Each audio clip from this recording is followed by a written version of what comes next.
Okay, तो good morning बच्चों। आज जिस टॉपिक के बारे में हम लोग पढ़ने वाले हैं वो वेक्टर का आज दूसरा पार्ट होगा, है ना। वेक्टर में अभी तक हमने जो चीजें पढ़ी हैं, हम लोग पढ़ रहे हैं वेक्टर। क्या पढ़ रहे हैं? वेक्टर पढ़ रहे हैं बच्चों। और वेक्टर में अभी तक हमने जो चीजें पढ़ी है उसकी समरी कुछ इस प्रकार से है। समरी में थोड़ा सा मैं एक चीज इंक्लूड कर दूंगा। मैं अभी तक बताया है वेक्टर के बारे में कि क्वांटिटी को जनरली हम दो फॉर्म में लिखते हैं, किसी भी क्वांटिटी को या फिजिकल क्वांटिटी को। क्वांटिटी का दो पार्ट होता है, एक होता है न्यूमेरिकल वैल्यू, दूसरा होता है यूनिट। तो न्यूमेरिकल वैल्यू इनटू यूनिट जो होगा वो होगा फिजिकल क्वांटिटी, है ना, वो होगा फिजिकल क्वांटिटी। तो यहाँ से जैसे मान लो मैं बोल रहा हूँ 5 न्यूटन, तो 5 क्या हो गया न्यूमेरिकल वैल्यू, न्यूटन क्या हो गया यूनिट हो गया किसकी, फोर्स की। तो फिजिकल क्वांटिटी फोर्स है जिसका यूनिट है 5 न्यूटन, सॉरी न्यूटन, और न्यूमेरिकल वैल्यू है 5। तो इस तरीके से हम किसी फिजिकल क्वांटिटी को रिप्रेजेंट करते हैं। वेक्टर के बारे में, वेक्टर रिप्रेजेंटेशन की बात मैंने अगर करी थी,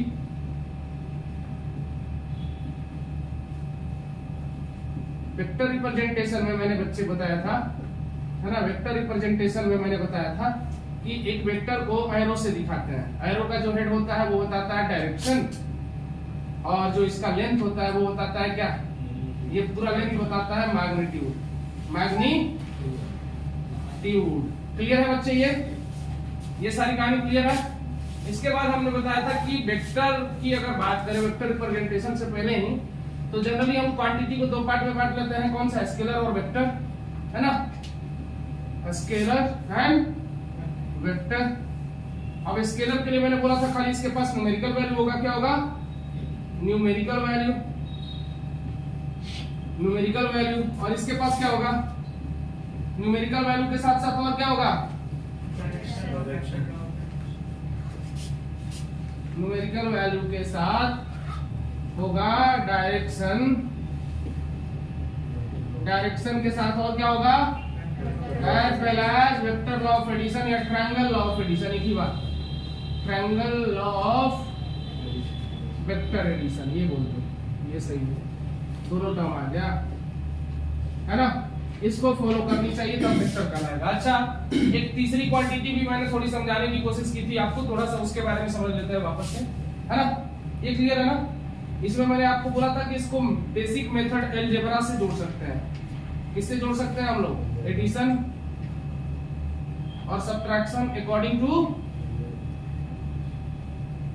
ordinary method of algebra, algebraic expression, है ना। इसमें कैसे जोड़ोगे, सब्ट्रैक्ट कैसे करोगे? वेक्टर एडिशन से। किससे? Vector addition. क्लियर है? तो ये कुछ बेसिक बातें थी। इसका एग्जांपल भी मैंने आपको बताया होगा, स्पीड, मास, है ना, ये सारी चीजें इसकी example displacement, acceleration, velocity, force, ये सब वेक्टर क्वांटिटी के एग्जांपल्स। क्लियर है? हो गया। अब थोड़ा देखना, मैंने एक क्वांटिटी अलग से थोड़ी सी समझाने की कोशिश की थी आपको, है ना।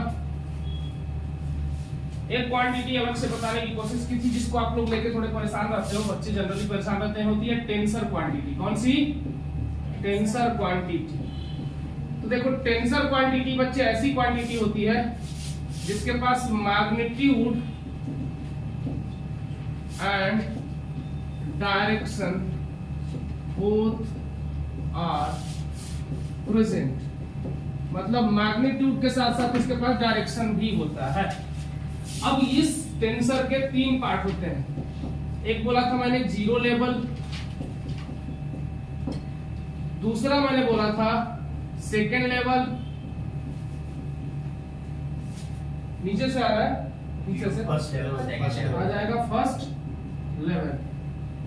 जीरो लेवल मैंने बोला था कि जनरली ऑलमोस्ट ये स्केलर क्वांटिटी ही होता है ना। स्केलर मतलब इसके पास खाली मैग्नीट्यूड बात की होती है, वैसे तो पूरा स्केलर ही आ जाता है जीरो लेवल में, है ना।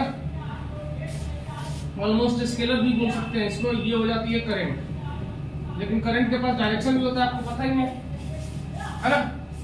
अगली जो क्वांटिटी है वो है सेकेंड लेवल।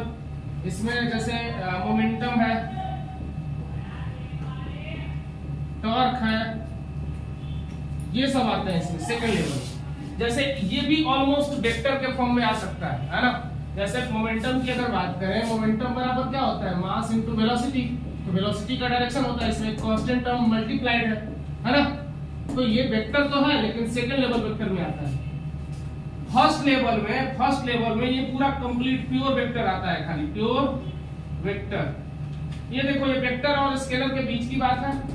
और ये प्योर वेक्टर में जैसे क्या क्या आ जाएगा, फोर्स है, इलेक्ट्रिक फील्ड है ना, ये सारी चीजें किसमें आ जाएंगी, फर्स्ट लेवल तक में। क्लियर है सर? सारी फिजिकल क्वांटिटी टेंसर होती है? ये नहीं बोल सकते आप, क्योंकि सारी फिजिकल क्वांटिटी टेंसर कैसे हो जाएगी, कुछ स्केलर भी तो होती हैं। अब ये स्केलर है, समझो ऐसे सुनो, स्केलर तो है लेकिन इसके पास मैग्नीट्यूड एंड डायरेक्शन, ये पहला कंडीशन तो फॉलो होगा नहीं, बोथ प्रेजेंट होना चाहिए, तब जाके इनका डिवाइड होगा। अब इसी में हम लोग पढ़ते रहते हैं, हम लोग बस इतना जानते हैं कि इसके पास मैग्नीट्यूड एंड डायरेक्शन, इसका 3 पार्ट होता है, 3 लेवल होता है ना। थोड़ा सा बीटेक में जाओगे तो पढ़ना है, बहुत तो नहीं पढ़ना, क्योंकि हम लोग थोड़ा स्टैंडर्ड बुक भी फॉलो करते थे तो इसलिए थोड़ा। और फिजिक्स सच बताएं मैकेनिकल इंजीनियरिंग में लिया था फिजिक्स के चक्कर में, लेकिन फिजिक्स का पी नहीं मिला।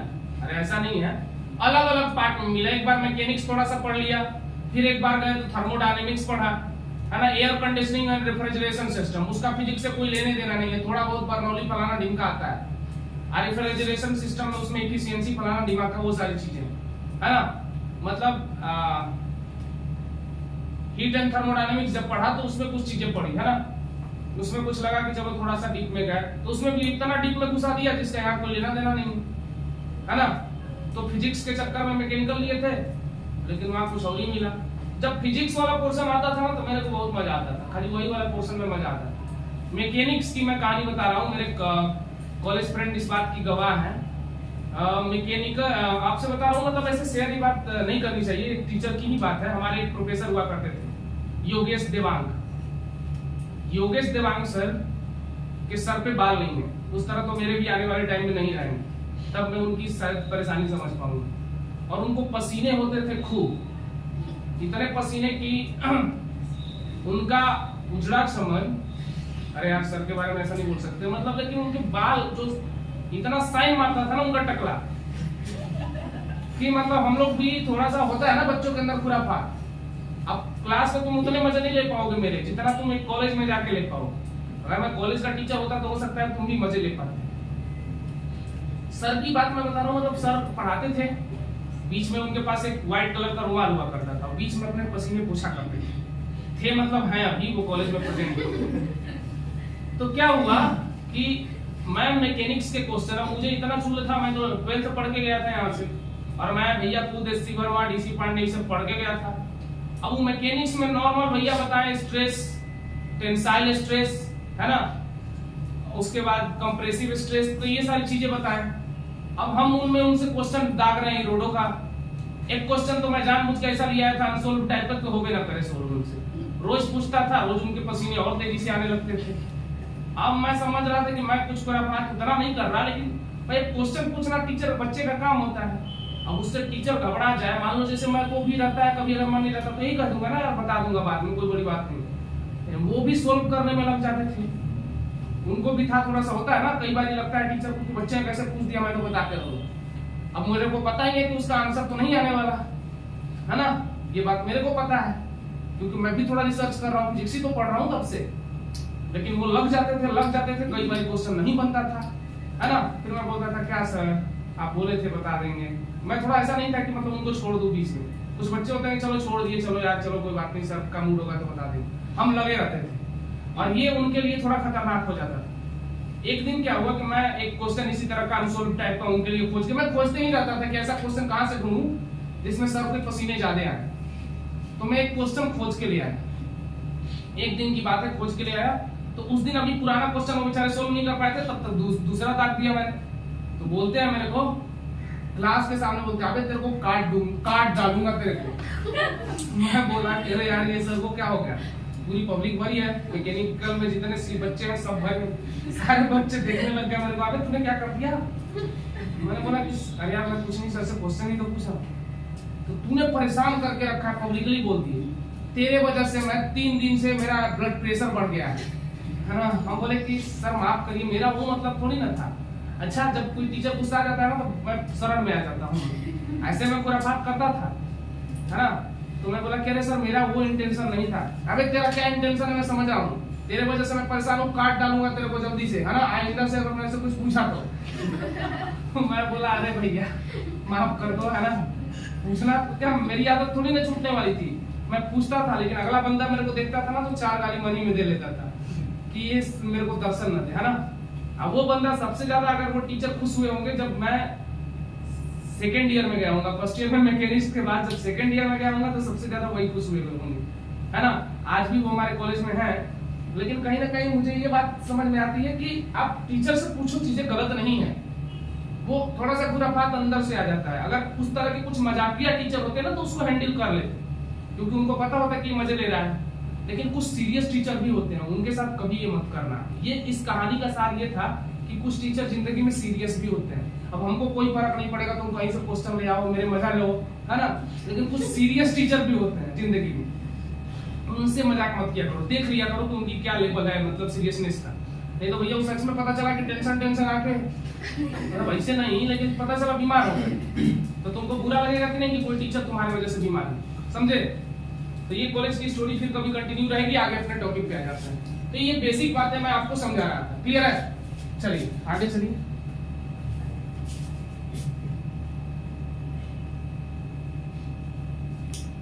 हमारे कॉलेज के जितने फ्रेंड है, अश्विन आज तक, एक अश्विन फ्रेंड है, वो आज तक पूछते रहता है, अबे तेरे को योगेश देवांग ऐसे बोला था काट देगा, है ना। बोले कि चलो कोई बात नहीं, एक दिन मिलाते हैं उनसे, मन होता है लेकिन अब कहाँ टाइम है मिलने का। कभी मिलेंगे लेकिन जरूर उनसे, है ना। मिटा दूं? चल, हमारा एक प्यारा फ्रेंड है बहुत, और संजीव करके, है ना। संजीव जनरली क्या है कि हम लोग मिले तो कॉलेज में थे, हमारे डिस्ट्रिक्ट के नहीं है, लेकिन मतलब बहुत अच्छा फ्रेंड। मतलब मैं आपको बता रहा हूँ ना कि मतलब भोपाल में कई बार ऐसा हुआ है कि हमारे घर से पैसे लेट आए, लेकिन उसके अकाउंट से पैसे पहले पहुंच गए मेरे पास। मतलब इतना टाइप का अच्छा दोस्त है। उसको पता हो जाए तो मतलब वो अगला लड़का मतलब मेरे लिए खड़ा रहता था हमेशा। आज भी कह दूं कि मुझे किसी चीज की जरूरत है ना, वो है, उनसे उन लोग का अपना खुद का घर का बिजनेस है, लेकिन वो लड़का मतलब हमेशा मदद किया है मेरे को। मतलब होता है ना कि घर वालों को कभी कमी नहीं होने देते हैं ऐसा, है ना। वो बाद में बताएंगे कभी और सारी चीजें, लेकिन अपने टॉपिक पे वापस आ जाते हैं। बेसिक चीजें मैंने जो समझानी थी वो बता दी आपको। इसमें मैंने रिप्रेजेंटेशन बता दिया। अब टाइप्स ऑफ वेक्टर पढ़ रहे थे हम लोग, क्या पढ़ रहे थे? Types of vector, types of vector. इसमें मैंने क्या क्या चीजें बता दी है, देखिए मैंने आपको इसमें बता दिया होगा, पैरेलल वेक्टर के बारे में बता दिया होगा, है ना। पैरेलल वेक्टर, उसके बाद इक्वल वेक्टर, है ना। अनइक्वल वेक्टर भी बता दिया होगा, है ना। उसके बाद और क्या बता दिया होगा? यूनिट वेक्टर बता दिया था बच्चे, है ना। उसके बाद नल वेक्टर या जीरो वेक्टर भी बता दिया था। नल वेक्टर का सही यूज आपको वेक्टर प्रोडक्ट में देखने को मिलेगा, यानी क्रॉस प्रोडक्ट में। ऐसे नहीं पता चलेगा कि है क्या, है ना। मैग्नीट्यूड तो होता नहीं है, और डायरेक्शन मैंने बताया कि कहीं पे भी हो सकता है, आर्बिट्रेरी डायरेक्शन होता है इसका। क्लियर है ये बता दिया था। और कुछ बचा? Anti parallel. Anti parallel, parallel का भाई एंटी पैरेलल इधर कर दो, इसको ऊपर इस बार कर दो, लेकिन अच्छा नहीं लगेगा कि हम एंटी पैरेलल को, अगर कल आपको याद होगा तो एंटी पैरेलल को मैंने पाकिस्तान से कंपेयर किया था। पाकिस्तान मेरे इंडिया के ऊपर आ जाए, मुझे तो भाई नहीं जचेगा, है ना। तो इसको नीचे करते हैं बेटा, अच्छा नहीं लग रहा है। हाँ, तो सबसे पहले आएगा पैरेलल। अब मैं इसको सेकंड नंबर पे भी नहीं रखूंगा, लो यहाँ रखूंगा, मेरे को गुस्सा आ गया, है ना। तो ये है। और कुछ वेक्टर पढ़ाया था आपको, कौन सा हो गया?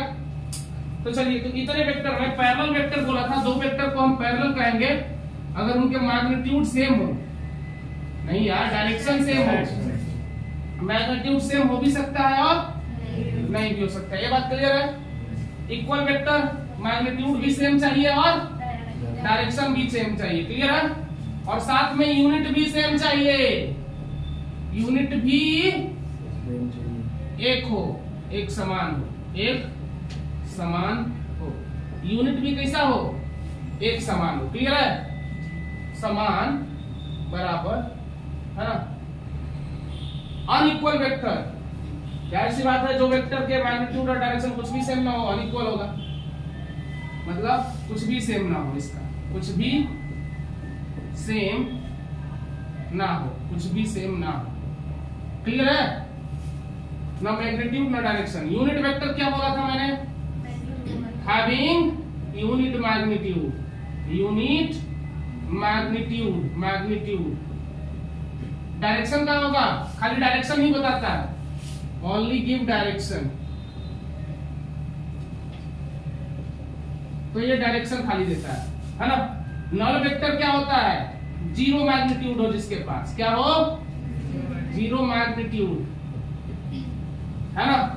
अब एंटी पैरेलल की बात है, तो पैरेलल वापस आओ, पैरेलल था कि एक ही डायरेक्शन हो, है ना, और इसका अपोजिट डायरेक्शन अगर हो जाएगा एक दूसरे के तो एंटी पैरेलल हो जाएगा, है ना। ये पाकिस्तान है ना, एंटी पैरेलल अनइक्वल हो सकता है, हैं, एंटी पैरेलल अनइक्वल हाँ हो सकता, एंटी पैरेलल और अनइक्वल एक हो सकता है, लेकिन कैसे, देखो कई बार देखो अनइक्वल का मतलब क्या है, अनइक्वल से मतलब है कि सेम ना हो, एक वेक्टर सेम ना हो। तो सेम करने के लिए देखो, जैसे कई बार एंटी पैरेलल को आप अनइक्वल नहीं बोल सकते, क्योंकि अगर मान लो इसका वैल्यू है a, तो माइनस a ही मतलब हुआ ना इसका, नीचे वाला का मतलब तो खाली माइनस a हुआ। तो अगर मैं माइनस कर देता खाली, तो ये तो सेम हो जाता, तो माइनस बी भी तो दोनों नहीं होना चाहिए। अनइक्वल होने के लिए ना तो मैग्नीट्यूड सेम होना चाहिए, ना तो डायरेक्शन सेम होना चाहिए, याद रखो। कई बार तुम सोचोगे कि सर मैग्नीट्यूड सेम करके हम इसको एंटी पैरेलल कर दें तो हो जाएगा, ऐसा नहीं करना, ये कंप्लीटली रॉन्ग है। ऐसे बताने के लिए लोग कह देते हैं कि हाँ हो सकता है, लेकिन आप खुद इमेजिन करो, कोई भी चीज को ना ऐसे मत छोड़ा करो, सोचो एंटी पैरेलल है, एंटी पैरेलल है, तो मैं अगर माइनस कर दूं, अगर यहाँ पे माइनस लगा देता तो इधर हो जाता कि नहीं ये वेक्टर। अरे भाई अगर पहले से अगर एक वेक्टर ए है तो इसका माइनस अगर लेता तो इधर आ जाता, ये बोलो ना, डायरेक्शन चेंज हो जाता। अब ये पहले से अगर ये है, ये दोनों वेक्टर ऐसे हैं, ये वेक्टर ए है, ये वेक्टर बी है, तो बी का अगर मैं माइनस बी ले लेता तो ये वापस आ जाता कि नहीं इसी के डायरेक्शन में, तो पैरेलल हो गया, ये हो गया ना पैरेलल। लेकिन अगर बात करें इक्वल की, तो इक्वल होने के लिए कंडीशन है कि मैग्नीट्यूड और डायरेक्शन दोनों सेम, और अनइक्वल का कंडीशन ये कहता है कि कायदे से कि ना तो मैग्नीट्यूड सेम हो ना तो डायरेक्शन सेम हो। क्लियर है, चलो आ जाओ वापस। ये हो गया सारी कहानी। अब आगे हेडिंग डालो, कोलिनियर वेक्टर। अब collinear vector, collinear vector, collinear vector. आप लोग के जरूरी फोन आने लगा ना, collinear vector.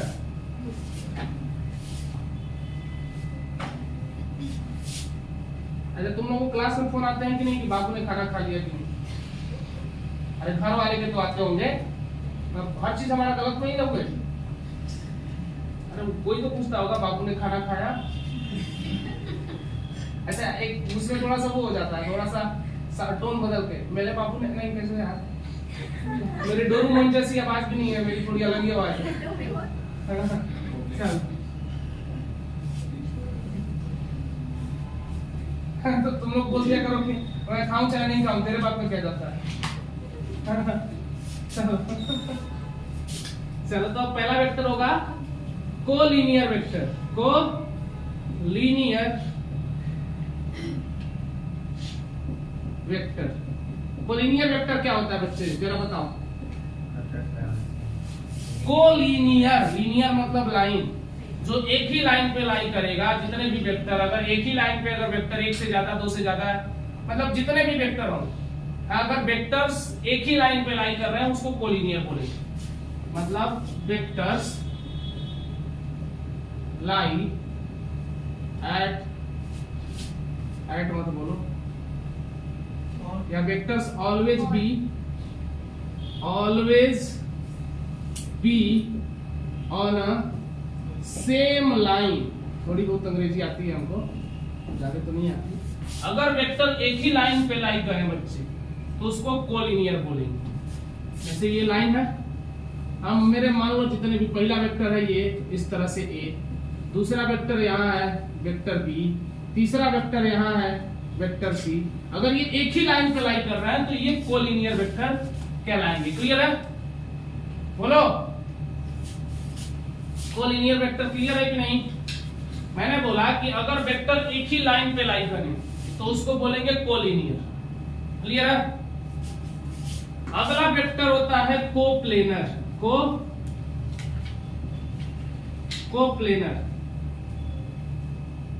Coplanar vector, coplanar vector है ना। पहला हो गया कोलिनियर। अब इसमें होगा कोप्लेनर। कोलिनियर का मतलब लाइन पर और कोप्लेनर मतलब प्लेन में। अगर वेक्टर एक ही प्लेन में लाई करते हैं, कितने भी वेक्टर होंगे एक ही प्लेन में लाई करेंगे तब उसको कोप्लेनर वेक्टर कहेंगे। मतलब vectors always be in the same plane, clear है कि नहीं बच्चे? अगर वेक्टर एक ही प्लेन में लाई करे मतलब ये कि ये x है, ये y है, ये a वेक्टर है, ये b वेक्टर है, तो ये जो प्लेन एरिया हुआ, ये वाला जो पार्ट हुआ, एक प्लेन हुआ कि नहीं?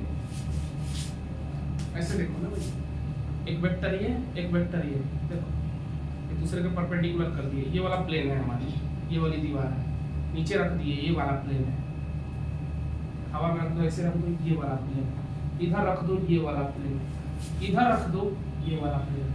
समझे कि नहीं? तो पहली बात समझ लो, दो वेक्टर को तुम कैसे भी रख लेना, देख लेना एक ही प्लेन में लाई करेगा। दो वेक्टर को तुम कैसे भी रखो, देख लेना एक ही प्लेन है, यानी दो वेक्टर हमेशा कोप्लेनर हो सकता है। दो वेक्टर हमेशा कोप्लेनर होगा। Two vectors are always coplanar. Note करके लिखना, 500 के नोट में लिखना, 500 का नोट है। Two vectors are always coplanar. समझे कि नहीं?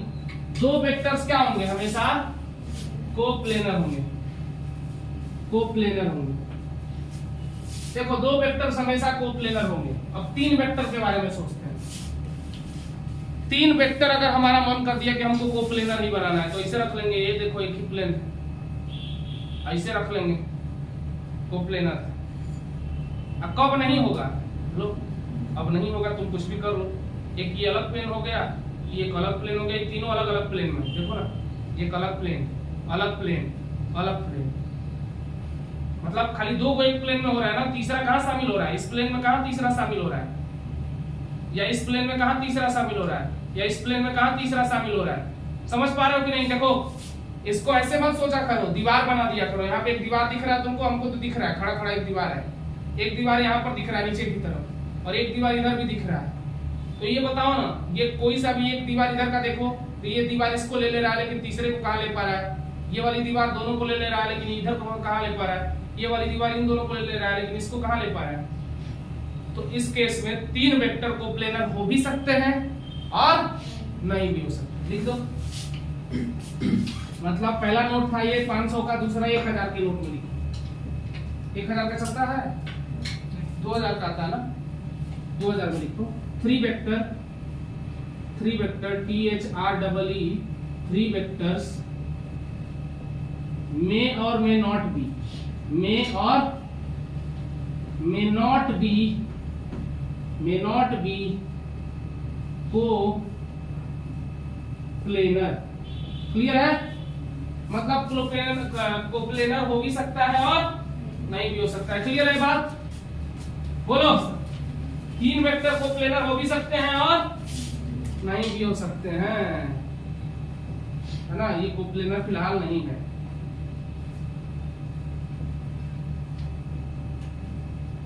है? समझ गया? कहानी आगे बढ़ाए। एक इंपॉर्टेंट और होता है कंकरेंट वेक्टर।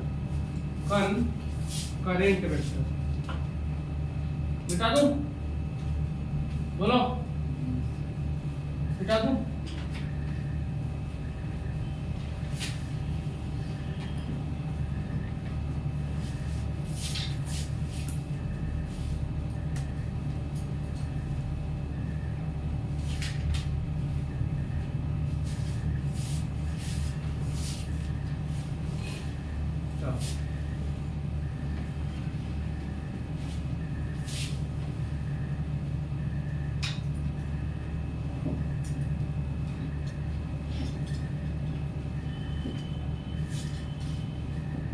कॉनकरेंट वेक्टर, कॉनकरेंट हांगकांग से आया है, कॉनकरेंट है नाम से, है ना। कॉनकरेंट वेक्टर का मतलब क्या है भैया? बोलो।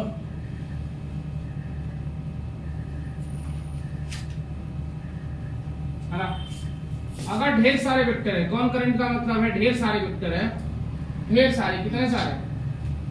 अगर ढेर सारे वेक्टर एक पॉइंट से ही निकलते हैं तो उनको कंकरेंट कहते हैं, या कॉमन पॉइंट से ढेर सारे वेक्टर पास होते हैं। If vector passes from common point called concurrent vector. A B C D E F G H I. अगर मैंने कहा कि वेक्टर्स अगर एक कॉमन पॉइंट से पास करते हैं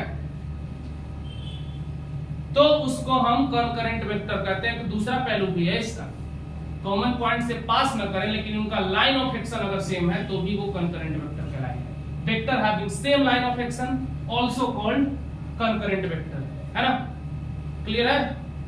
और vector passing from a common point called concurrent vector. दोनों पॉइंट सही है, अगर एक कॉमन पॉइंट से ढेर सारे वेक्टर पास हो रहे हो तो भी कंकरेंट, और दो या दो से ज्यादा वेक्टर के अगर लाइन ऑफ एक्शन सेम हो, देखो ये पहला वेक्टर है ए, है ना, ये इधर मान लो दूसरा वेक्टर है बी, इधर एक मान लो तीसरा वेक्टर है सी, और एक वेक्टर इधर मान लो चौथा वेक्टर है डी। जरा इनका लाइन ऑफ एक्शन मिलाने की कोशिश करना, सेम है लाइन ऑफ एक्शन, ये इनका लाइन ऑफ एक्शन दिख रहा है तो भी ये कंकरेंट वेक्टर है, क्लियर है। मतलब अगर लाइन ऑफ एक्शन सेम रहता है तो भी कंकरेंट, है ना। तो लिख लो वेक्टर्स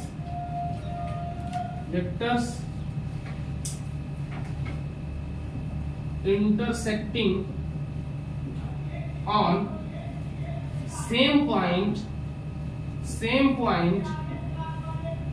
called concurrent vector, है ना। Vectors intersecting on a same point called concurrent, और वेक्टर्स हैविंग, वेक्टर्स क्यों बोल रहा हूं, ढेर सारे वेक्टर की बात हो रही है। Vectors having same line of action, same line of action, इसको भी क्या कहेंगे, कॉन्करेंट है, क्लियर है। ये देखो सेम लाइन ऑफ एक्शन है वो, और ये देखो ये कॉमन पॉइंट है वो जहां से सारे वेक्टर्स पास हो रहे हैं। तो सारे वेक्टर्स कॉन्करेंट होते हैं, सारे वेक्टर्स कॉन्करेंट होते हैं ये जरूरी नहीं है, है ना। लेकिन हम ये कह सकते हैं, देखो ऐसे समझो, एक वेक्टर हमारे पास है इधर, अब एक दूसरा वेक्टर कहीं है, तो हम टेल से टेल चिपकाने के लिए मैंने बोला था नहीं, पैरेलल लाइन पे कहीं भी आ सकता है, तो हम इसको यहाँ तो ला ही देते हैं, तो ये फिलहाल कॉन्करेंट हो गया। और उसका क्वेश्चन सही है कि क्या सारे वेक्टर्स होते हैं? नहीं यार, सारे नहीं होते, हो भी सकते हैं और नहीं भी हो सकते हैं, कंडीशन है। अभी जैसे इसका तुमने कर लिया, इसका आपने कर लिया, अब एक वेक्टर हमका जो दूसरे प्लेन में मान लो दूसरे प्लेन में कहीं यहाँ लाई कर रहा है, तो जोड़ो ना, कहां से जोड़ोगे? अब जबरदस्ती यहाँ लाके जोड़ोगे क्या दूसरे वाले प्लेन में? हाँ, खिसकाओगे तब ना, तो दूसरे प्लेन वाले को कैसे खिसकाओगे? एक प्लेन में तो खिसका लेते, एक प्लेन इस प्लेन में रहता तब मैं खिसका लेते, दूसरे वाले प्लेन में कैसे खिसका के ले आओगे? एक प्लेन की बात हुई थी, ऐसा नहीं कि कहीं भी खिसका रहे हो, एक पैरेलल प्लेन की बात हुई थी, याद है? एक रेफरेंस की बात हुई थी। जैसे कि ये है और ऐसे इसने यहाँ पे ले लिया, तो यहाँ से तो खिसका सकते हो। अरे तो वही तो मैं भी कह रहा हूँ, एक प्लेन की बात हो रही है ना, तुम एक प्लेन में घुस रहे हो, ये प्लेन हो गया, अब इस प्लेन में तुम जहां मर्जी वहां ले जाओ, कोई दिक्कत नहीं है। अब ई प्लेन में से जबरदस्ती थोड़ी ना उड़ा के लाके इसमें मिला दो, इस प्लेन में से लाके मिला दोगे। मान लो ये सेकंड प्लेन हो गया, है ना, ये प्लेन हो गया एक, ऐसे देखो ना भाई, मतलब जैसे कि यहाँ पर है ऐसे समझ लो, एक प्लेन ये है, इस प्लेन में कोई सा भी मान लो कि यहाँ वेक्टर रख दिए तुम, दूसरे वाले को कहीं भी खिसका के लगा रहे हो, कोई दिक्कत नहीं। लेकिन इस वाले को इस वाले से कैसे खिसका के लगा दोगे? इसको हम ऐसे नीचे जाएंगे और इसको, हाँ, तब भी नहीं होगा, तब भी नहीं होगा। इस वाले को देखो, इस वाले को तुम कह रहे हो इस वाले प्लेन में फॉर एग्जांपल, तुम इसका हेड ला दोगे नीचे फॉर एग्जांपल, तो इसके हेड से मिला दोगे तो तुम्हारा कंकरेंट हो जाएगा।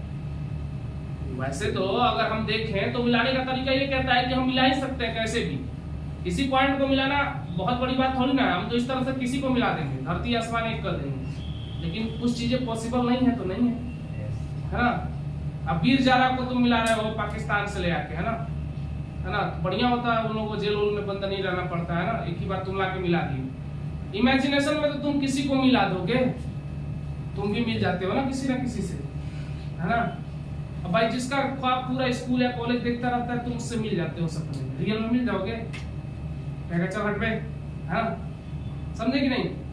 तो रियलिटी है कि कॉन्करेंट हो सकते हैं और नहीं भी हो सकते, इस बात को रखना, मतलब पर्सनल विजुअलाइजेशन से मैं ये बात बता रहा हूं। ऐसे सोच लो ये प्लेन है, एक एग्जांपल से समझ लो, देखो इधर देखो, इस प्लेन में किसी भी तरीके से वेक्टर रख सकते हो, इधर भी रख सकते हो, इधर भी रख सकते हो, तो ये प्लेन के परपेंडिकुलर हो जाएगा, या तो इस एंगल पे रख दो, कुछ एंगल पे रख दो, कुछ एंगल पे रख दो इधर, और एक वेक्टर इधर से कहीं से भी ले आओ, कुछ एंगल पे भी मिलाओ, चाहे ऐसे ले आओ। तो ऐसे लाके तुम कह रहे हो कि इधर वाला इधर मिला दिए, इधर वाला इधर मिला दिए, तो कॉन्करेंट हो गया, तुम ये सोच रहे हो।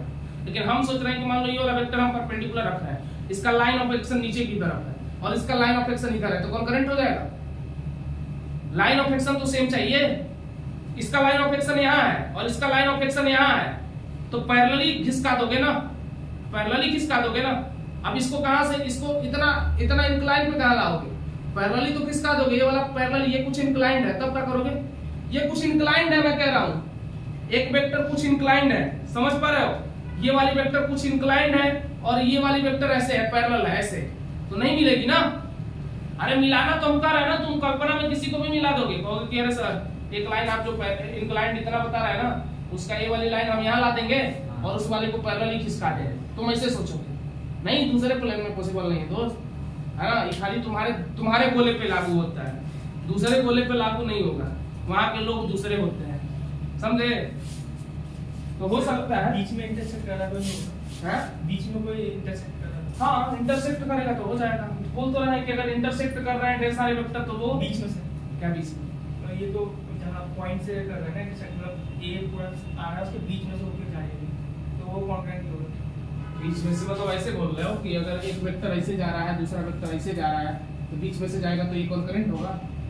ओरिजिन पॉइंट सेम नहीं है ना, आपका डैश लाइन बनाइए तो उसका असली वेक्टर होगा। हाँ, लेकिन ये कॉन्करेंट दिख रहा है क्या, इधर देखो, ये कॉन्करेंट है, ओरिजिन सेम कहाँ है इसका, इसका ओरिजिन तो यहाँ, इसका ओरिजिन यहाँ, तो तुम कहोगे कि हम पैरेलल में सब खिसका देंगे, अब सही है, अब कहेंगे हाँ अब सही है, लेकिन यहाँ पे नहीं है, समझ गए। हो सकता है ना, एक ही वेक्टर के कंडीशन हो सकता है कि नहीं, हाँ, तुम कहीं और चेक कर रहे हो, है ना, समझ रहे हो ना। अब खजाना कहीं और जमीन में गड़ा है, तुम कहीं और सर्च कर रहे हो, वहां बताएगा मेटल डिटेक्टर, मेटल के हंडे में पहले रखा जाता था, तो लोग मेटल डिटेक्टर लेके खजाना खोजते रहते, आज भी घरों में, हाँ, खोजते हो तुम, हम तो खोजे हैं। सच्ची बताए, हमारे बाबा लोग इतने कंजूस थे यार, चले गए ऊपर, हम क्या बताएं, पैसा नहीं देते थे, हमको लगता था ये लोग बुढ़े लोग बहुत कमा के रखे हैं पैसे। तो हम ना, जब बाबा हमारे मरे ना, तो सबसे पहले तो हम अपने घर के जितने मिट्टी वाला घर था, हम उसमें जगह जगह से कुड़ाई किए, घर वालों के मार भी खाए कि हम लोगों ने इतना बढ़िया घर को वो करके रखा था, हमारे पुराने जमाने की मिट्टी वाली घर थी, तो घर वालों ने मुझे मारा कई बार, क्या भाई क्या करते रहता है, तो लोग बताते थे कि कुछ ऐसे ही देखे थे, चूहा को वो कर दिया, है ना, तो इतना गड्ढा चूहा कर दिया। और सच बताएं, हम दिल का बात बताएं, हमारे मन में बार बार अभी भी होता है कि हमारे मिट्टी वाले घर में इधर उधर कहीं खजाना है, हमारे बाबा लोग कहीं ना कहीं पैसा गाड़ के रखे हैं, क्योंकि वो बुढ़े इतने कंजूस थे, पैसे दिए नहीं, पैसे नहीं दिए तो पैसा गया कहाँ। और पुराने जमाने वाले या तो मिट्टी में गाड़ते थे या तो कहीं ऐसे जगह रखते थे, समझ रहे हो। खेत में देखा, खेत में यार कहाँ कोड़े, उतने बड़ा खेत है, हमारा खेत है 3-4 किलोमीटर दूर, पूरे खेत कोड़ते रह जाएंगे, मतलब जीवन बीत जाएगा। घर में कई बार ट्राई मारे हैं हम, लेकिन खजाना नहीं मिला, है ना। हम सोचते थे यार कि पढ़ाई के लिए खोजते थे, ऐसा नहीं कि हमको कोई दुकान डाल देना था या कोई जुआ खेलना था, ऐसा नहीं था, है ना। हम सोचते थे कि बढ़िया मिल जाए पैसा तो हम लेके भाग जाए, थोड़ा उधर विदेश उदेश पढ़ के आए, है ना, सोने का 3-4 सिक्का मिल जाए, हम ऐसा सोचते थे। हाँ।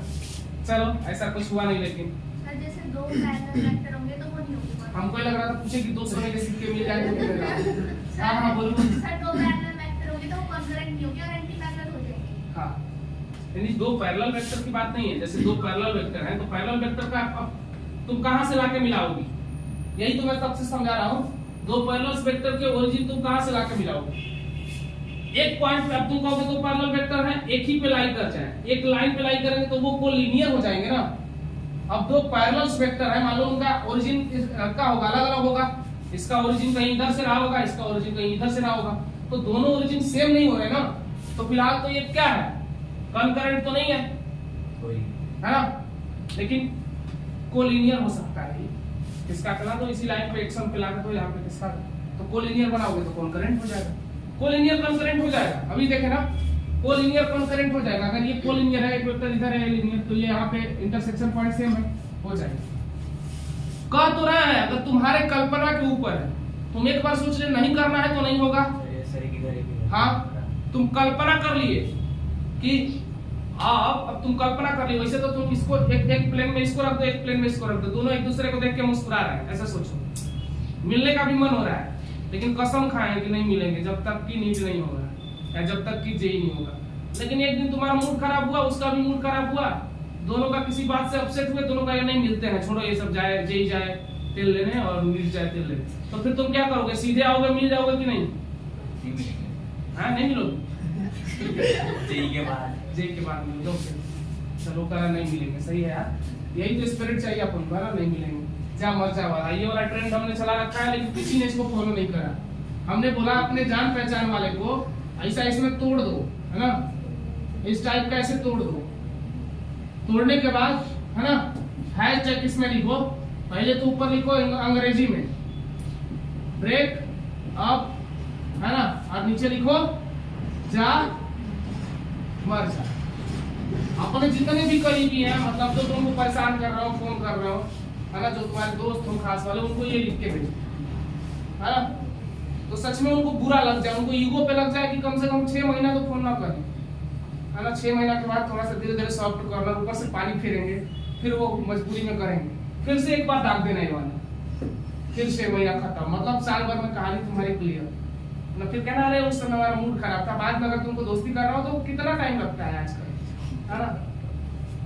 मिटा दूं, चलो आ जाओ अपने वापस से, चले बच्चे, चलो अब देखो, अब आ जाते हैं अपने ओरिजिनल पे जहां हमें सीखना है। अब देखो टाइप्स पढ़ लिए, बेसिक वेक्टर्स पढ़ लिया, है ना, कि बेसिक क्या होता है।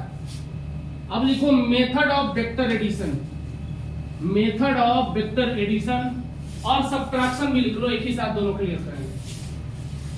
Methods of vector addition, method of, तो कुछ ज्यादा ही चल रहा है, method of, methods of vector addition, है ना, और सबट्रैक्शन आप लिख लीजिएगा। Methods of vector addition and subtraction.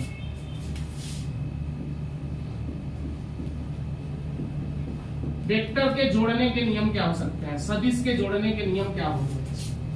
हाँ, मेरी लाइन टेढ़ी क्यों जाती है आज तक मुझे समझ में नहीं है। मैं देखता भी सीधा हूँ, लिखता हाथ भी सीधे हैं, लाइन मेरी टेढ़ी जाती है। तो वेक्टर एडिशन के 2 मेथड हो सकते हैं। मेथड नंबर 1 बोलते हैं इसको ग्राफिकल मेथड, ग्राफिकल मेथड, इसी को बोलते हैं जियोमेट्रिकल, जियोमेट्रिकल मेथड, यानी ज्योमेट्री बॉक्स का इस्तेमाल करना पड़ेगा, जाहिर सी बात है ना। अगला जो मेथड होता है उसको बोलते हैं analytical method, analytical method, clear है। ये वेक्टर एडिशन के दो बहुत ही प्राचीन पूर्व जमाने के मेथड्स हैं, जिनसे आप वेक्टर को ऐसे जोड़ोगे, कैसे, ऐसे, कैसे, ऐसे। देखना कैसे जोड़ते हो। शुरू करें। तो पहला मेथड है ग्राफिकल मेथड, उसी से कहानी शुरू करते हैं। तो दूसरे वाले को मिटा दो। ग्राफिकल मेथड पहले मेथड से शुरू करते हैं। ग्राफिकल मेथड देखो बच्चे, ग्राफिकल मेथड क्या कहता है। ग्राफिकल मेथड है, ग्राफिकल मेथड भी बच्चे अब तीन तरह का होगा। एक होगा ट्रायंगल लॉ ऑफ एडिशन, यानी ट्रायंगल एडिशन और सब्ट्रैक्शन एक ही साथ चलेगा। दूसरा जो मेथड होगा इसमें पैरेललोग्राम, पैरेललोग्राम एडिशन और सब्ट्रैक्शन। अभी सब एडिशन लिख रहा हूं, सब्ट्रैक्शन भी इसी में होगा, समझाएंगे। और सी होता है polygon law of vector addition और सब्ट्रैक्शन, सब्ट्रैक्शन, है ना, है ना।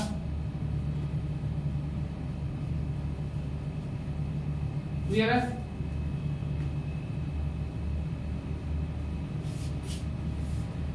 क्लियर है? बोलो। ये तीन मेथड है, कहानी समझ में आ रही है? बोलो भाई। चलो, तो इसमें लिखिए पहला triangle addition, triangle addition, triangle addition. इसमें पहला लिखिए पैरेललोग्राम और पॉलीगन लॉ को हटा दीजिए। ट्रायंगल लॉ क्या कहता है देखो।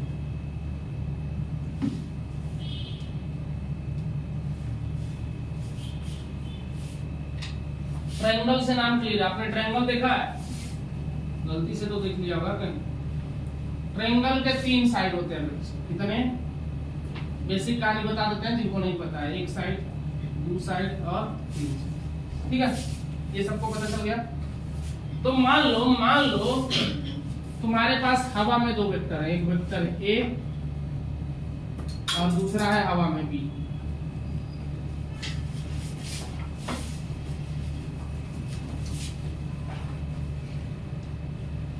तो दो साइड को, वेक्टर के दो साइड को कंपेयर करो। First of all compare with two side of triangles, ठीक है? In regular manner, in regular manner, यानी in same manner. Same manner में क्या होता है कि अगर ये एक वेक्टर है तो दूसरा अब यहाँ है, ये सेम मैनर, मतलब यहाँ से टेल से हेड आया तो फिर ये टेल से स्टार्ट होगा, हेड तक जाएगा, ये सेम मैनर।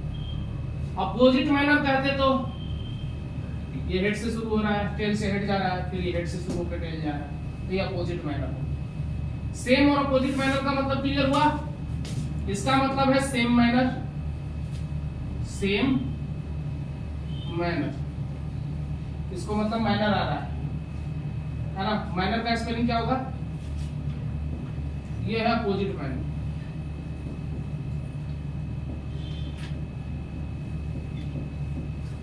क्लियर है? ये है अपोजिट मैनर, ये है सेम मैनर। चाहे इनको इंक्लाइन भी कर दो, कोई फर्क नहीं पड़ेगा। ये अभी भी अपोजिट मैनर है ना? लो, ये अभी भी सेम मैनर में, समझे?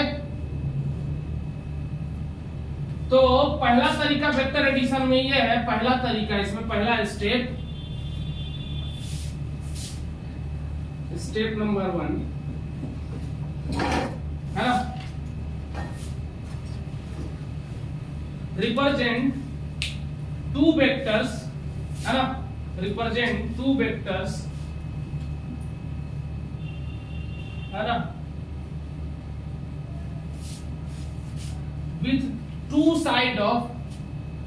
two side of triangle in same manner, with two side of a triangle in a same manner, represent two vectors with the two side of a triangle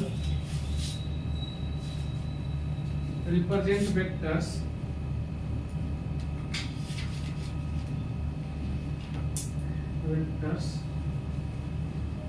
represents two vector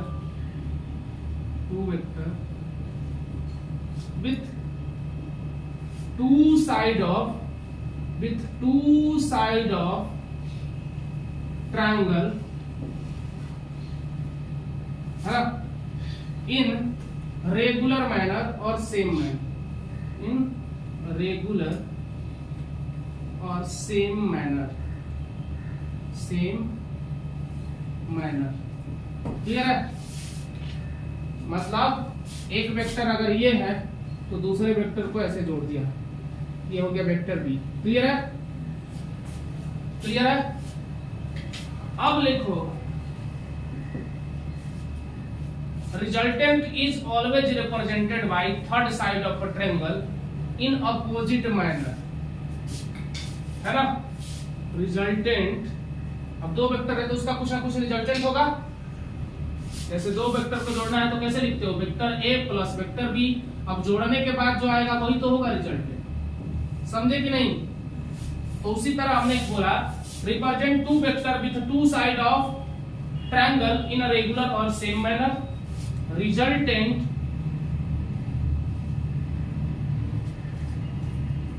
is always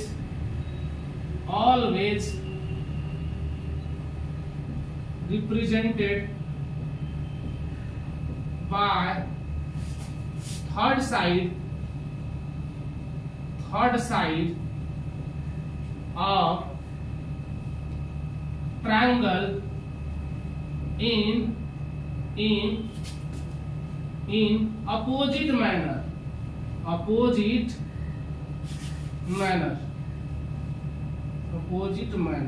clear है?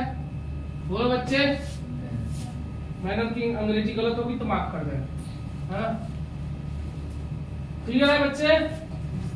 अब देखो मैंने बोला एक vector हमने जोड़ दिया, तीसरा दूसरा जोड़ दिया। अब इसका जो थर्ड साइड होगा तो थर्ड साइड कहाँ होगा, इनिशियल से फाइनल, तो लो थर्ड साइड हमने जोड़ दिया। लेकिन याद रखना इसकी अगर हेड मैं इधर कर दूं तो ये रेगुलर में हो जाएगा, देखो ये रेगुलर हो जाएगा ना। लेकिन इरेगुलर में करना है यानी अपोजिट मैनर में करना है तो क्या करेंगे, ऐसे करेंगे, बिल्कुल ऐसे मत करो। यही तो समझा रहा हूं कि ये रेगुलर हो जाएगा ना, इधर हेड कर देंगे तो ये हेड इधर हो जाएगा, ये होगा रिजल्ट R बराबर A प्लस B। क्लियर है? ये है triangle method of vector addition का। अच्छा कैसे मेजर करोगे, जैसे A बराबर बोल दिया 4 यूनिट, B बराबर बोल दिया 3 यूनिट, तो इंची टेप लेके मेजर करना भाई, तो 3 और 4 स्केल मान लेना यार। जैसे मैं बोल दूं कि 4 मीटर है, A बराबर 4 मीटर और B बराबर है 3 मीटर, तो भाई 1 ही मीटर इतना बड़ा होता है, मतलब 3 मीटर मतलब बड़ा हो जाएगा, कॉपी वॉपी फाट जाएगा तुम्हारा, कहाँ लिखोगे? तो ऐसे मत करना, स्केल मान लेना, है ना। 3 सेंटीमीटर, 4 मीटर मतलब 1 मीटर बराबर 1 सेंटीमीटर स्केल मान लिया, तो 4 सेंटीमीटर में इसको निपटा देना और 3 सेंटीमीटर में इसको निपटा देना। क्लियर है?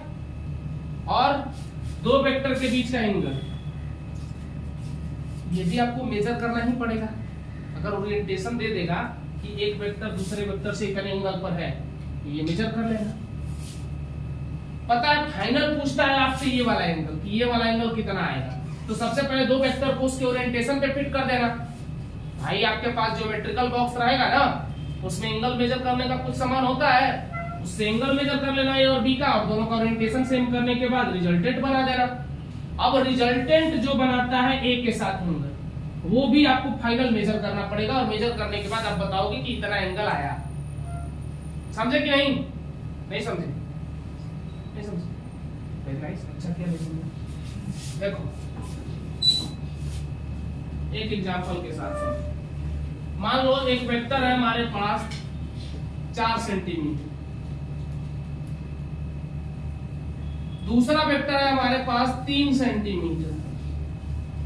अब रिजल्टेंट ऐसे ही होगा, तो रिजल्टेंट तो यहां आ जाएगा, रिजल्टेंट R,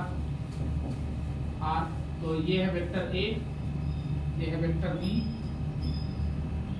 है ना, ये है वेक्टर सी, यानी रिजल्टेंट। तो रिजल्टेंट को लिखोगे vector A plus vector B, ये लिखोगी। यहाँ 90 डिग्री दिख रहा है, आप समझो। अगर इस तरह के ट्रायंगल में तो सबसे आसानी से हम निकाल सकते हैं। ये वाला एंगल अगर हमको निकालना है तो आसानी से निकाल लेंगे। आपको याद होगा मैंने बताया था कि इस तरह का ट्रायंगल अगर आपको दिख जाए तो यहाँ अगर थीटा हो तो थीटा के ठीक सामने वाला साइड अगर गलती से 3 हो जाए, ये 4 हो जाए, ये 5 हो जाए, तो ये पक्का 37 होता है ना। ये कितना होता है? 37। डायरेक्शन देखो, ये वाले एंगल तुमको पता रहेगा कि दो वेक्टर बोलेगा क्वेश्चन में कि दो वेक्टर एक दूसरे से 90 डिग्री पर है, तो रिजल्टेंट ऐसे निकाल दोगी। अब रिजल्टेंट के बीच का एंगल पूछेगा तो नहीं पता चल जाएगा तुमको, ये वाला अल्फा एंगल नहीं पता चल जाएगा, ये थीटा एंगल नहीं पता चल जाएगा। अरे भाई इसको तो मेजर कर सकती हो ना, ऐसे नहीं मेजर कर सकती। तो आपको पता है अगर ये 3 है ये 4 है तो पक्का ये 37 ही होगा, तो आपको पता चल गया। अब देखो, ये मान लो नॉर्थ है, ये मान लो साउथ है, ये मान लो ईस्ट है, ये मान लो वेस्ट है।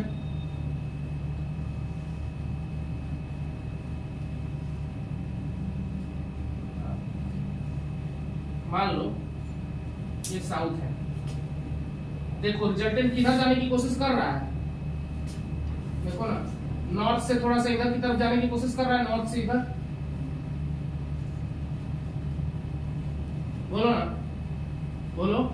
यही वाला बी था, ये वाला ए था, बोलो यही था ना, कुछ अलग था तो ये क्या क्लियर है? जाने की कोशिश कर रहा था। ये एंगल कितना है? रिजल्टेंट के बीच का एंगल कितना है?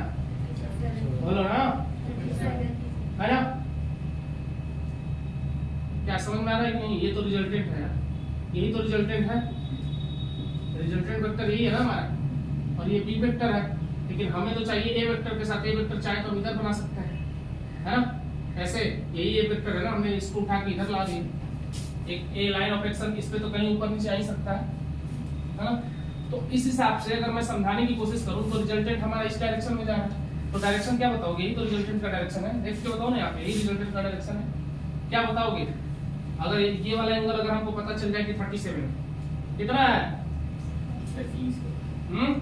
इधर से 37 है ना, तो ये कितना होगा? 53 होगा। तो 53 डिग्री ईस्ट ऑफ नॉर्थ बोलोगे, क्या बोलोगे? 53 डिग्री, यानी ये वाली एंगल 53 होगी। समझे कि नहीं? अगर ये 53 है तो क्या ये 53 नहीं है? क्या ये 37 नहीं है? तो अगर आपको 53 बताना है तो बताओगे क्या? East of north, EAST, east of north. मैंने बोला था जिधर जा रहा हो पहले उसको, तो ई की तरफ जा रहा है तो ईस्ट ऑफ नॉर्थ। क्लियर है? बोलो। 37 बताना रहता तो क्या बताते? नॉर्थ ऑफ ईस्ट बताते, क्योंकि नॉर्थ की तरफ जा रहा है 37। क्लियर है कि नहीं भाई? अरे इधर से 53 गए तो इधर से कितना जाना पड़ेगा? 37 ही जाना पड़ेगा ना। या इधर से 37 गए तो इधर से कितना आना पड़ेगा? एक क्वाड्रेंट में 53। ये क्लियर है? डायरेक्शन क्लियर है? रिजल्टेंट निकालने का मेथड क्लियर है? बस समझ गए? चलो भैया समझ गए। आगे चलो, अगला मेथड लिखो, पैरेललोग्राम मेथड। Parallelogram method. आज ये मेथड खत्म करें जल्दी से।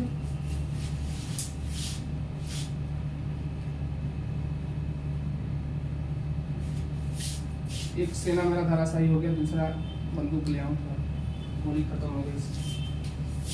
मिटा दूंगा बच्चे। चलो अगला मेथड लिखो, पैरेललोग्राम मेथड।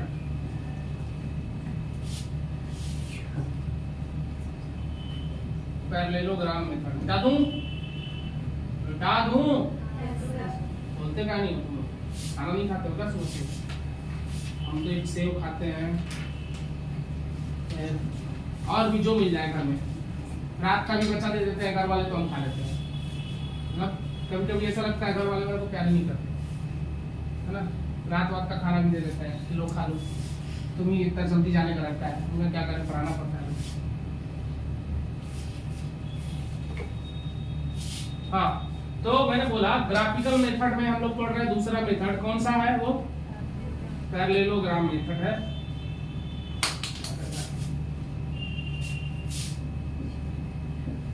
Parallelogram method. इसी तरह एक बार क्या हुआ, एक जगह पढ़ा रहे थे तो मेरा ऐसे ही बताया होगा आप लोग को शायद, तो एक बार ऐसे ही पढ़ा रहा था तो इस तरह से मैं चौक से पढ़ा रहा था, चौक गिर गया, मैं अब वो टेबल बेंच होता है ना ऊपर जिसपे स्टेज पे पढ़ा रहा था तो नीचे गिर गया, इसी तरह चलते चलते गिर गया। तो एक बच्चे से बोला कि भाई दे दो, तो बोलता है सर आज ही तो पुष्पा देख के आया मैं, चुकाओगे? मतलब रहने दे भाई मैं ही ले लेता हूँ। तो ये है पैरेललोग्राम मेथड, क्लियर है?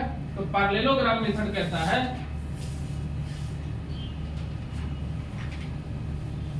फर्स्ट स्टेप कहता है कि टेल को टेल से जोड़ दो। अगर एक वेक्टर ये है, एक वेक्टर ऐसा कोई बी है, तो पहले तो टेल से टेल जोड़ो, या कोई वेक्टर बी ऐसा है मान लो, तो पहले टेल से टेल जोड़ो, दोनों ताल से ताल मिलाओ इनका।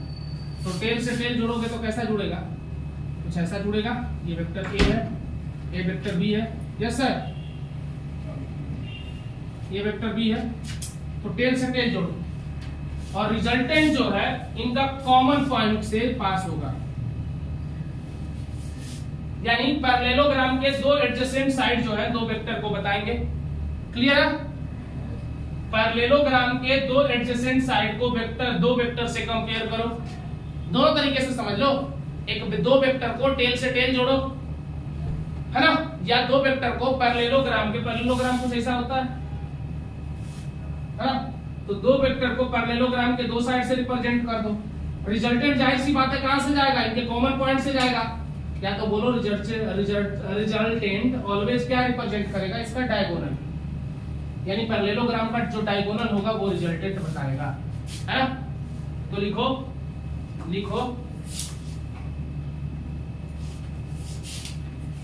टू वेक्टर्स रिप्रेजेंट, है ना, of two adjacent side of parallelogram, two adjacent side of a parallelogram, two vector represent of two adjacent side of parallelogram, okay, and resultant passes through their common point, and resultant passes through their common point which is represented by diagonal of a vector, which is represented by diagonal of a vector, okay, which is represented by diagonal of a vector। देख लो जल्दी से,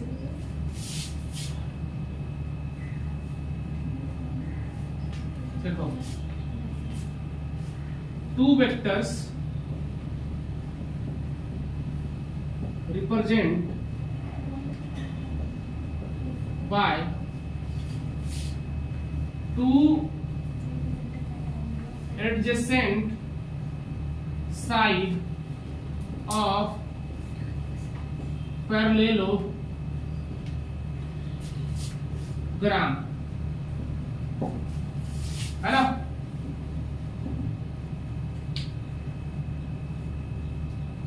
resultant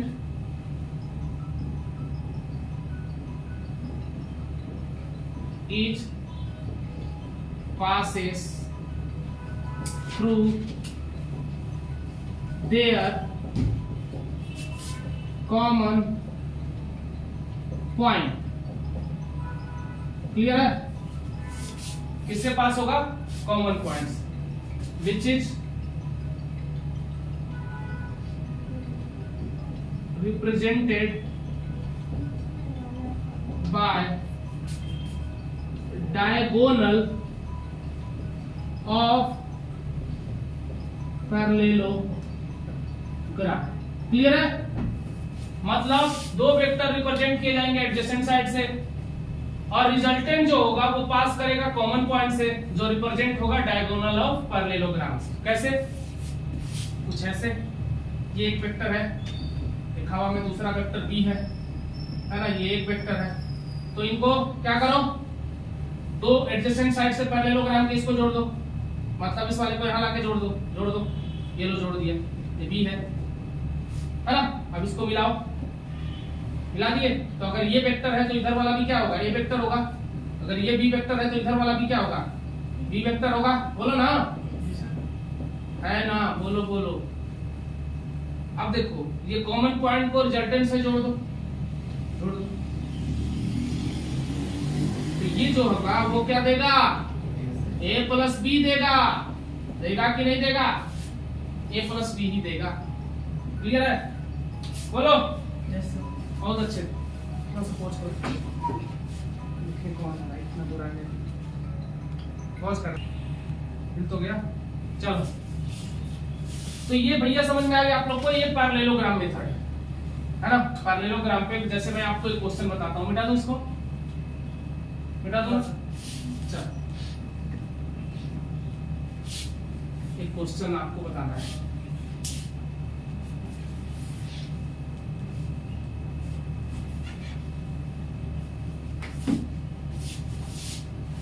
देखिए एक question लिखिए,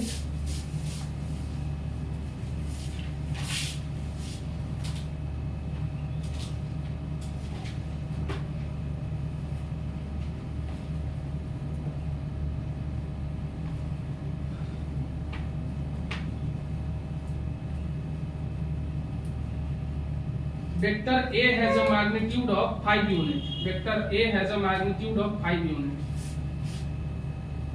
Question है, vector A has a magnitude of 5 unit. 5 unit. Clear है? Vector A has a magnitude of 5 unit. And point due west and points due west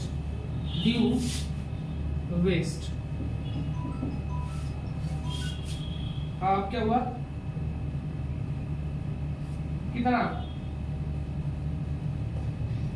कितना, hello, ठीक है, ठीक, रुकना जरा भाई, रुकना रुकना, बहुत बवाल हो गया, आज बवाल पे बवाल हो रहा है। तो चल देखिए क्वेश्चन है आपके पास, a vector has a magnitude of 5 unit and point due west, है ना, while vector B has the same magnitude and points due south, find magnitude and direction of A plus B and A minus B, specify the direction relative to due west। West के relative में आपको directions बताने हैं वैसे, और इसका magnitude a plus B और a minus B का आपको बताने हैं, जबकि एक वेक्टर यानी a और b के मैग्नीट्यूड कितने हैं, सेम है ना।